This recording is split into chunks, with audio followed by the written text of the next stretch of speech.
ఇప్పుడు మనం కొత్తపల్లి పట్టణంలో చూస్తున్నటువంటి పెద్ద చెరువు ఏదైతే ఉందో ఈ చెరువు పూర్వము ఒక 1000 ఎకరాల ఆయకట్టు కలిగినటువంటి చెరువు. కానీ పట్టణీకరణ పెరగడం వల్ల ప్రస్తుతం కూడా ఒక 500 ఎకరాల ఆయకట్టు ఇటు చెరువు మీద ఆధారపడి ఉన్నది. దాంతోపాటు ఈ చెరువు మీద ఒక 100 రజక కుటుంబాలు బట్టలు ఉతుక్కొని, అదేవిధంగా సుమారు ఒక 50-60 మత్స్యకార కుటుంబాలు ఇందులో చేపలు పెంచుకొని కూడా బతుకుతా ఉన్నారు. అతి ముఖ్యంగా ఏంది అంటే ఈ చెరువులో నీళ్లుంటేనే మా కొత్తపల్లి పట్టణంలో కానీ కింద ఉన్నటువంటి మల్కాపూర్, రేకుర్తి, విద్యానగర్, జ్యోతినగర్ వరకు కూడా ఈ గ్రౌండ్ వాటర్ అన్నది, భూగర్భ జలాలు అన్నది ఈ చెరువు మీద ఆధారపడి ఉంటాయి. అంతేకాకుండా ఈ చెరువు మత్తడి దుంకుతేనే ఇక్కడి నుండి కరీంనగర్ మండలంలో ఉన్నటువంటి మొగ్దుంపూర్ గ్రామం వరకు కూడా రైతులకు సాగునీరు ఈ చెరువు ద్వారా అందుతుంది. కానీ దురదృష్టవశాత్తు గత ప్రభుత్వంలో మిషన్ కాకతీయ 3 కింద డబ్బులు మంజూరయ్యి ఆంధ్రాకు సంబంధించిన ఒక కాంట్రాక్టర్ వచ్చి సగం పని చేసి ఆయన వదిలిపెట్టి వెళ్ళిపోవడం జరిగింది.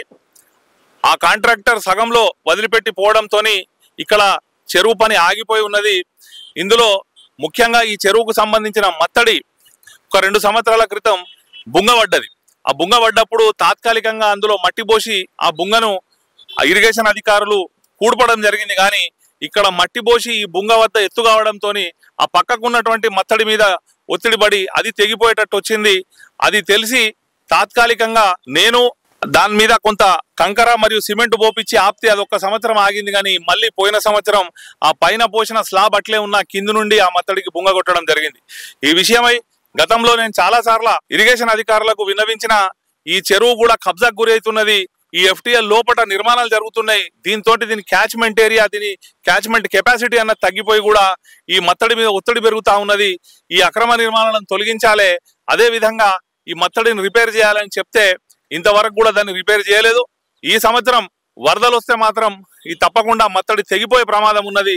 ఒకవేళ మత్తడి తెగిపోతే ఈ కింద ఉన్నటువంటి చాలా వాడలు అంటే మాలవాడ ఉంది, ఎరకలవాడ ఉంది, ఈ ఇండ్లన్నీ కూడా కొట్టుకుపోయే ప్రమాదం ఉన్నది. ప్రాణ నష్టం, ఆస్తి నష్టం కూడా జరుగుతుంది.